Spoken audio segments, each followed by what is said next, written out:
দক্ষিণ এশিয়ার সঙ্গীতাঙ্গনে আতিফ আসলাম এক স্বনামধন্য তারকার নাম। বিশ্বব্যাপী অগণিত ভক্ত শ্রোতা রয়েছে আতিফের, যারা তার কণ্ঠের জাদুতে বুঁদ হয়ে থাকে। বাংলাদেশেও তার ভক্তের সংখ্যা অগণন। তাই একাধিকবার তার গানের সুরে মেতেছেন ঢাকার শ্রোতারা।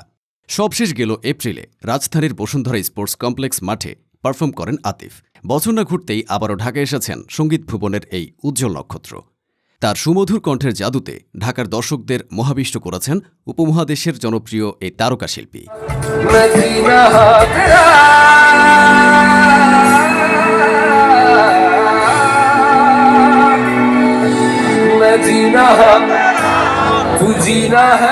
শুক্রবার ২৯ নভেম্বর বাংলাদেশ আর্মি স্টেডিয়ামে আয়োজিত ম্যাজিক্যাল নাইট 2.0 কনসার্টে রাত 8:30টায় মঞ্চে ওঠেন আতিফ।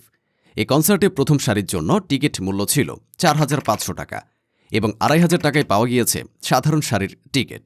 তবে টিকিট মূল্য জানা গেলেও প্রতি কনসার্টে আতিফ কত টাকা পারিশ্রমিক নেন সেটা নিয়ে কৌতূহল তুঙ্গে তার ভক্তদের।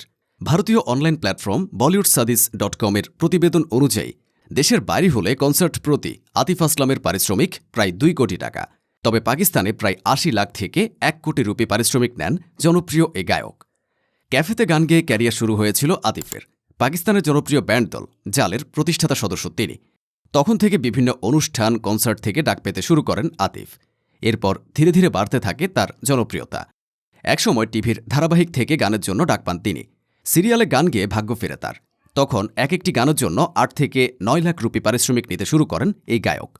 পরবর্তীতে ধারাবাহিকের পাশাপাশি সিনেমাতেও বাড়তে থাকে আতিফের চাহিদা। ভক্তদের মাঝে ব্যাপক জনপ্রিয় হয়ে গেলে কনসার্টের দরও বাড়তে থাকে গায়কের। শুধু তাই নয়, বলিউডের গানেও দীর্ঘ সময় ধরে তার গানের ব্যাপক চাহিদা ছিল, যা কিনা আজও বর্তমান। আতিফ নিজ প্রতিভা, নিষ্ঠা ও পরিশ্রমের সুবাদে আজকের এ অবস্থান অর্জন করেছেন। তবে অন্য অনেক শিল্পীর মতো আতিফের স্ট্রাগলের দিন খুব বেশি স্থায়ী হয়নি। মাত্র কয়েক বছরের মধ্যেই পাকিস্তানের সবথেকে ধনী গায়ক হয়ে ওঠেন তিনি। ২০০৩ সালে পাকিস্তানি ব্যান্ড দল জালের ভোকাল হিসাবে নিজের ক্যারিয়ার শুরু করেন আতিফ আসলাম। মূলত উর্দু ভাষায় গান গাইলেও হিন্দি, পাঞ্জাবি, বাংলাসহ নানান ভাষাতে গান গাইতে দক্ষ আতিফ। গানের পাশাপাশি ২০১১ সালে উর্দু সিনেমায় অভিনয়ের মাধ্যমে অভিনয় দুনিয়ায় তার অভিষেক হয়। বলিউডের একাধিক হিট গান তিনি উপহার দিয়েছেন।